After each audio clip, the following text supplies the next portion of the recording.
Está começando o programa Lições da Bíblia. Muito obrigado pela sua audiência. Todas as semanas a gente tem sempre um encontro marcado aqui na TV Novo Tempo para conversarmos sobre um tema da Palavra de Deus.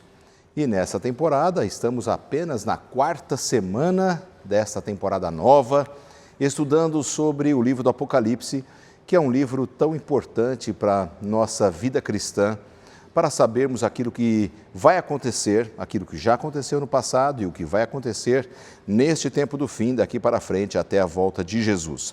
Eu tenho o prazer de receber 2 amigos que estiveram na semana passada. O pastor Ezequias Guimarães, obrigado pela sua participação mais uma vez aqui no programa. Uma alegria, pastor, voltar aqui às Lições da Bíblia, né? Sempre é bom estar com vocês aí, recapitulando aí a nossa querida lição. É isso aí.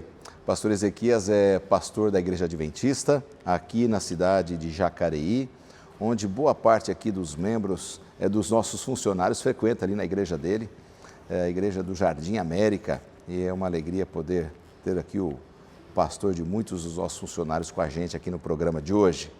Também tenho o prazer de receber a Mayara Costa, ela que é uma das conselheiras ali e consultora da Escola Bíblica. Importante função, respondendo dúvidas, respondendo e-mails, atendendo telefonemas de pessoas com dúvidas, não é, Mayara? É isso aí, pastor. Você é muito bem-vinda mais uma vez e é uma alegria tê-la com a gente também aqui no programa. Muito obrigada. Muito bom. Vamos fazer uma oração para a gente começar aqui o estudo de hoje. Convidar o pastor Ezequias para falar para a gente, por favor. Grande Deus e Pai, nós te agradecemos imensamente o teu cuidado, o teu amor. E agora vamos estudar a Tua Palavra. Permita termos a capacidade de internalizá-la no coração e vivê-la acima de tudo. Por Jesus. Amém. Amém. Vamos ouvir mais uma vez o comentário do autor do nosso manual de estudos, o pastor Ranko Stefanovic. Estamos indo para o capítulo 4 e 5. Esses 2 capítulos descrevem 2 cenas e, ao mesmo tempo, formam uma unidade. Um complementa o outro. No capítulo 4, vemos Deus sentado no trono. Mas também vemos 24 seres vivos ao seu redor. Sem contar os numerosos grupos de seres celestiais que se juntam diante do trono. João, o revelador, ao assisti-los, percebe como estão adorando e louvando a Deus. No entanto, quando lemos a conclusão do capítulo 4, eles estão louvando a Deus de uma forma especial, pois Ele é o Criador. Então, eles o louvam porque Deus, além de criar todas as coisas, sustenta o universo inteiro, incluindo o planeta Terra. Quando passamos para o capítulo 5, a situação muda completamente. Se você se lembra, nesse episódio existe um rolo selado. E ao notar isso, uma pergunta é feita: quem é capaz de segurar o rolo e abri-lo e lê-lo e realizar o plano da salvação em função até o fim dos tempos? Um cordeiro aparece na cena e ele é capaz de se aproximar do trono e pegar o rolo. No entanto, a mesma multidão, a mesma assembleia que está na sala do trono celestial volta a adorar, mas dessa vez o foco de sua adoração, o foco do seu louvor é o Cordeiro. Enquanto no capítulo 4, Deus é louvado e adorado por ser o Criador, no capítulo 5, o Cordeiro, o próprio Jesus Cristo, é adorado, pois morreu na cruz do Calvário. E Ele é o Redentor. Esses 2 capítulos apresentam as 2 fases da salvação. Deus nos criou, mas nós nos perdemos dele por conta do pecado. O capítulo 5 nos ensina que não apenas Deus nos criou, como também nos salvou. Com essa introdução do pastor Ranko Stefanovic, nós vamos poder conversar um pouquinho aqui sobre o tema dessa semana, como eu já disse, a semana número 4, e o tema Digno é o Cordeiro. E eu estava até conversando com os amigos aqui, que me vem à memória algumas canções cristãs, alguns hinos cristãos que exaltam justamente este texto aqui de Apocalipse, capítulo 5, verso 5. Maiara, suas impressões sobre esse texto principal aqui de Apocalipse 5:5, não chores, eis que o leão da tribo de Judá, a raiz de Davi, venceu para abrir o livro e os seus 7 selos. Pastor, está aqui para mim um dos capítulos do Apocalipse que eu mais gosto. Inclusive, quando eu tenho a oportunidade de ministrar nas igrejas a palavra, esse é um sermão que eu gosto de fazer com certa frequência. Então eu repito esse sermão aqui mais de uma vez, né? Já preguei ele várias vezes, esse texto.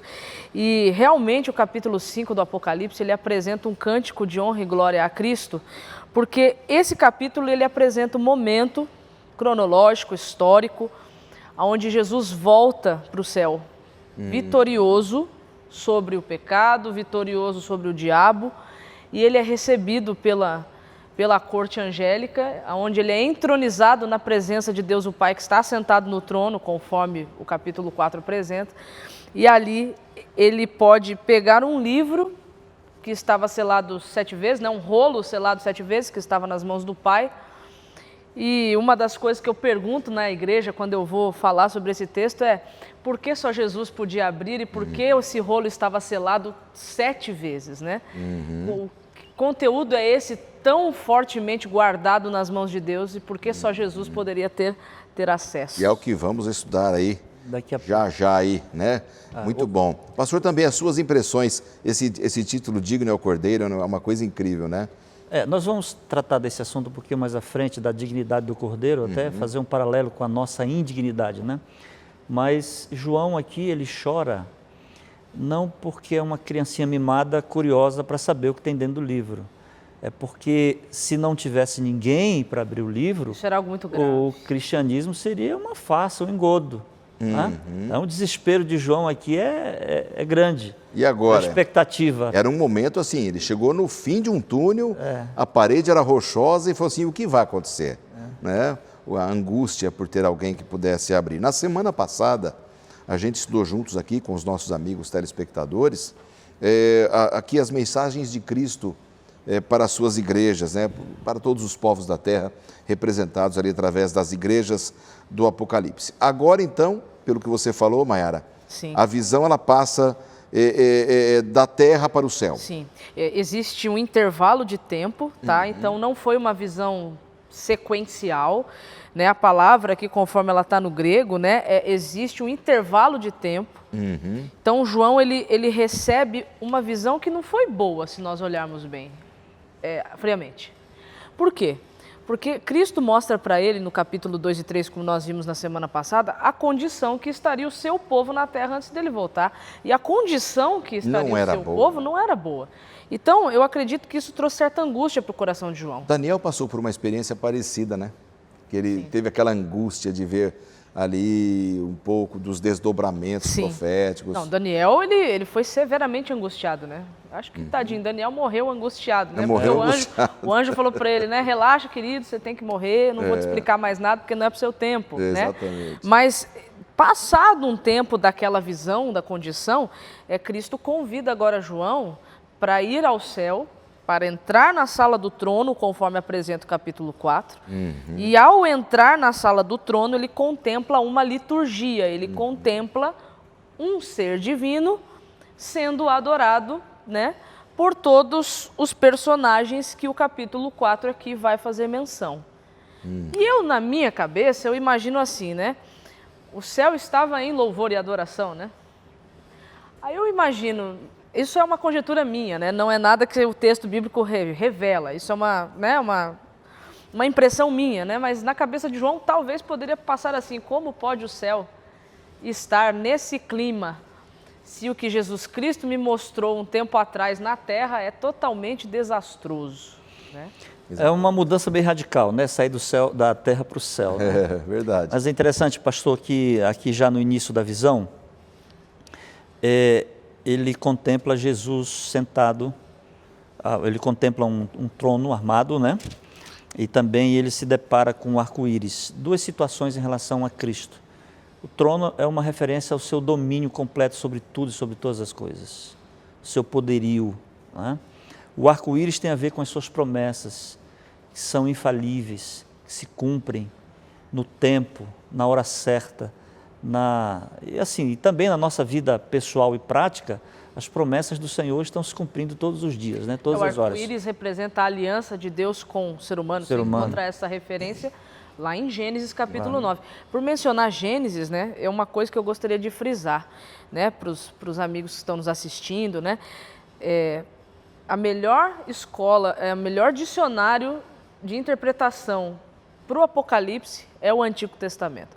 A chave interpretativa do Apocalipse está no Antigo Testamento. Muitas explicações dos símbolos, da linguagem simbólica. Porque a simbologia João extraiu de lá, principalmente de dois momentos históricos crucialmente importantes para aquele povo, que foi o cativeiro, né, o cativeiro babilônico e o êxodo egípcio. Sim. Então, a simbologia do livro foi extraída dessas circunstâncias.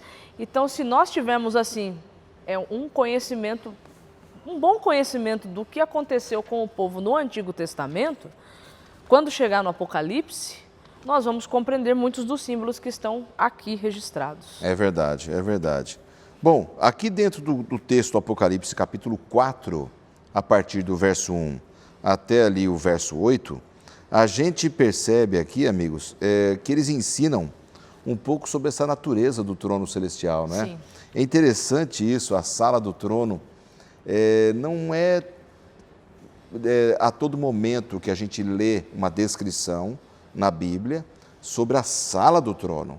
Acho que essa é a mais completa, Sim. Se não for a única completa nesse sentido, não é? Ezequiel faz uma menção, Isso, mas ele exatamente. não faz uma menção tão profunda e detalhada como João está fazendo aqui. Talvez pelo fato de, em visão, ele ter estado ali, Sim. Isso fez uma diferença muito interessante, né, Mayara? E é interessante porque o pastor mencionou que o trono representa soberania, autoridade, poder. Se a gente ajuntar o capítulo 4 com os capítulos 2 e 3, uma mensagem que a gente consegue extrair, prática para nós, é a seguinte: por mais que as coisas estejam indo de mal a pior, Deus está no controle. Exatamente. Porque o trono representa o controle de Deus. Deus está no controle. Ele é soberano, ele é poderoso, ele não está omisso. Uhum. Quando nós focamos a terra, a gente só se depara com situações complicadas, problemas, situações adversas. Quando você muda o foco para o céu, aí a coisa começa a se descortinar diante da gente, né? Uhum. Acho que foi Billy Graham que falou, que ele disse: olha, fiquem tranquilos, eu li o último capítulo da Bíblia, deu tudo certo, né? Então, quando você tira o foco da terra, dos problemas, Exato. de como nós vivemos e foca o céu, a gente já começa a viver uma outra expectativa de adoração, né? Uhum. Exatamente. E aí a gente também vê uma outra coisa que é algo completamente contrário a essa beleza do trono do céu, que foi Satanás aqui na terra, tentando usurpou o poder de Deus, o trono de Deus, declarou, né? Ele pode declarar o que ele quiser, né? Ele é livre, Deus criou até Satanás livre, né? Ele pode declarar o que ele quiser, que aqui a terra era o trono dele, e ele colocava as suas regras. Mas é exatamente isso que Deus estava mostrando, Mayara, nesta visão? Bom, o céu, o domínio é de Deus, a terra, o domínio é do diabo? Não necessariamente, porque quando nós vamos para outros textos da Bíblia, como, por exemplo, Isaías capítulo 66, nós encontramos lá uma verdade revelada, que Exatamente. a terra é o estrado dos pés, né? É a extensão do trono de Deus. Então, por mais que Satanás tenha tentado usurpar, né, esse Ele não mundo conseguiu, pertence a Deus. Ele já é o inimigo derrotado, né? Nós vamos estudar numa lição mais à frente, no capítulo 6, por exemplo, na abertura do primeiro selo, Jesus já se apresenta ali como vencendo e para vencer. Então, montado num cavalo branco, coroa na cabeça, né? Então, ele é vitorioso, foi vitorioso sobre o pecado, sobre Satanás, e ainda sai para vencer no coração dos seres humanos. Então, Satanás, ele não tem nada que está tentando usurpar isso aqui, porque nada mais pertence a ele. Eu achei muito interessante uma frase aqui do nosso manual de estudos, e se você tem o seu manual com você, está aqui na parte de domingo, lá no último parágrafo, diz assim, na metade do parágrafo, enquanto a adoração, no capítulo 4, exalta o poder criador de Deus, o capítulo 5 celebra a redenção provida pelo Cordeiro que foi morto. Interessante. Exatamente. Aqui a gente tem a criação, um hiato da história humana depois do pecado. De dúvidas, a redenção. Quer dizer, entre um capítulo e outro, alguns milhares de anos, e aí vem a redenção, né? Ele foi digno porque criou, e ele foi digno porque redimiu. Que coisa incrível. Então, e ele aparece no capítulo 11 também, digno porque reina para toda a eternidade, né? Exatamente. Então nós encontramos aqui a resposta do porquê que o céu estava em festa. Que havia um Deus que era criador. E esse Deus que era criador proveu a redenção. Que depois vai ficar mais claro para João quando a gente entra no capítulo 5, né? Porque no capítulo 5 é a entronização do Cordeiro, na presença do Pai. Interessante como o elemento adoração está presente, né? No capítulo 4, 5, em todo o Apocalipse, mas especialmente aqui nesse momento, na sala do trono celestial, como o elemento tem a ver com a adoração. Não só no céu, mas também aqui na terra, a gente se define muito por quem a gente adora. Isso revela quem eu sou, não é? Sim. Então, se eu opto em adorar a Satanás, eu estou dizendo muito sobre mim. Se eu opto em adorar a Deus, estou dizendo muito sobre mim também, não é? Sabe o que acontece, pastor? Dentro do contexto, adoração na Bíblia, se a gente fosse procurar num dicionário, o dicionário vai dar N palavras do que representa adoração. E essas N palavras que nós encontramos dentro do nosso vocabulário vai ser tudo direcionado para culto, para ritual, para cerimônias. Mas quando você vai para a Bíblia, você percebe que a adoração é um estilo de vida, é uma rendição. Eu resumiria a palavra adoração por rendição. Então, assim, algo muito maior do que eu. Sim, como que eu vou me render e não tem se a ver, as coisas não estão boas, né? E não tem a ver com um lugar apropriado para adoração, não tem a ver com uma liturgia, tem a ver com um estilo de vida, como ela falou, né? Exato. É por isso que é um equívoco quando a gente fala, às vezes na igreja, vamos começar a adoração. A adoração não começa... Porque a vida é uma adoração. A vida tem que ser uma adoração. Você não para em algum momento de adorar para lá na frente retomar a adoração, então, né? a Cristo, quando convida João para passar por aquela porta que está aberta no céu e ele contemplar o que é a rotina celestial, ele entende que aqueles seres que estão ali vivem 24 horas exclusivamente com a vida rendida a Deus. Exatamente. Por isso que eu gosto do texto de Isaías, que diz que de um sábado ao outro, de uma lua nova a outra, virá toda a carne. Ali eu gosto de ver esse texto como... não existe um momento apropriado, é de um período ao outro, é de um tempo ao outro, é contínuo. É como se todos os dias da semana fossem sábado. Que coisa incrível, né? Bom, se isso vai acontecer na nova terra, por que não pode acontecer hoje? Como o nosso estilo de vida, ser um estilo de vida de adoração, né? E isso deve permear aí a nossa mente, a nossa discussão hoje e por toda a nossa vida.